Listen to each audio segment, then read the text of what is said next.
Selamat pagi saudara-saudara. Hari ini adalah hari yang baik dan penuh dengan kegembiraan yang telah disediakan oleh Tuhan bagi kita anak-anaknya. Amin. Saya ingin memulai renungan pagi ini dengan menceritakan kisah kematian Raja Saul yang sangat mengenaskan. Alkitab mencatat Israel kalah perang dari Filistin. Yonatan mati terbunuh. Raja Saul terkena panah dan dia tidak mau mati terhina, maka dia minta salah seorang dari tentaranya untuk membunuhnya dengan pedang. Tentara tersebut adalah orang Amalek yang kemudian pergi ke Daud untuk menceritakan kisah tragis kematian Raja Saul. Pada waktu itu, keadaan Daud masih sebagai pelarian karena dikejar-kejar oleh Raja Saul yang sangat membencinya dan ingin membunuhnya. Saudara, respons normal dari kita yang membaca kisah ini akan apa? Akan bersyukur untuk Daud karena Saul akhirnya mati. Dan kita mungkin akan puas juga karena dia bukan mati dengan gagah berani di medan perang, tetapi dibunuh oleh tentaranya sendiri. Atau ada yang mencatat dia mati bunuh diri. Tetapi saudara, ada sebuah syair atau puisi yang dibuat oleh Daud sesaat waktu dia mendengar kabar bahwa Raja Saul mati, yang tercatat di 2 Samuel 1 ayat 19 dan seterusnya. Kepermayanmu, hai Israel, mati terbunuh di bukit-bukitmu, betapa gugur para pahlawan. Saudara, tentara Israel mengejar dan ingin membunuh Daud, tetapi Daud berkata, kepermayanmu Israel, the beauty of Israel, dalam bahasa Inggrisnya, Israel yang cantik. Kata-kata berikutnya, mati terbunuh di bukit-bukitmu. Bahasa Inggrisnya di high places. Tempat yang terhormat, tempat yang strategis. Israel yang cantik itu mati di tempat yang bagus, yang strategis, yang terhormat. Lalu kata berikutnya adalah betapa gugur para pahlawan.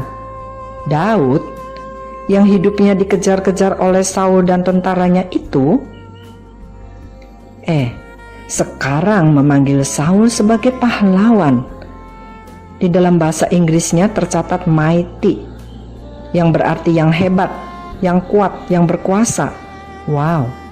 Dan syair yang terdiri dari 10 ayat ini menyebut Saul sebagai pahlawan sampai 4 kali. Saudara, Tuhan memuji Daud sebagai a man of his own heart, orang yang mempunyai hati Tuhan. Perikop Daud yang ini sedang menceritakan hati Kristus.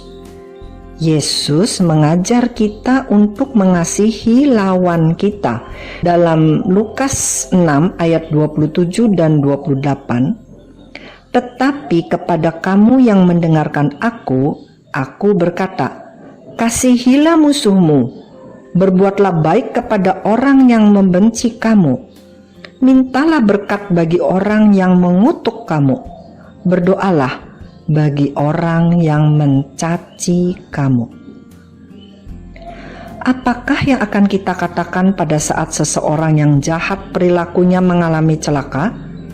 Rata-rata dari kita akan memberikan tanggapan, ya pantas dia mendapat pembalasan dari Tuhan, atau Tuhan menghukum dia, atau bersyukur karena dia celaka, atau dipenjara, atau sakit, atau bangkrut, dan lain-lain. Tetapi saudara, apakah Tuhan kita seperti itu? Tidak loh saudara-saudara. Di dalam Amsal 24 ayat 17 tercatat, jangan bersukacita kalau musuhmu jatuh. Jangan hatimu beria-ria kalau ia terperosok.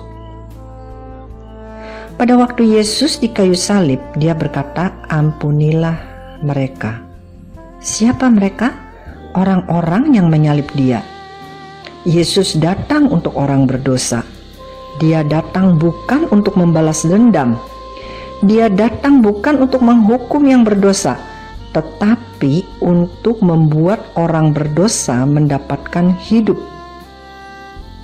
Saudara-saudara, saat ini Kristus yang penuh kasih itu, Kristus yang datang untuk orang berdosa itu, Kristus yang datang memberikan kasih karunia dan tidak menghakimi itu sudah ada di hati saudara dan saya melalui Roh Kudus. Biarkanlah dia bekerja. Dia sangat mengasihi saudara dan saya, dan dia ingin agar kita rest in Him, membiarkan Tuhan yang beraktivitas. Maka kita akan melihat buah-buah pengampunan, buah-buah belas kasihan, buah yang seperti Daud ketika melihat Raja Saul mati. Bukan saja belas kasihan, tetapi lebih daripada itu, memberikan hadiah yang besar kepada yang memusuhinya, yaitu mengangkatnya menjadi pahlawan.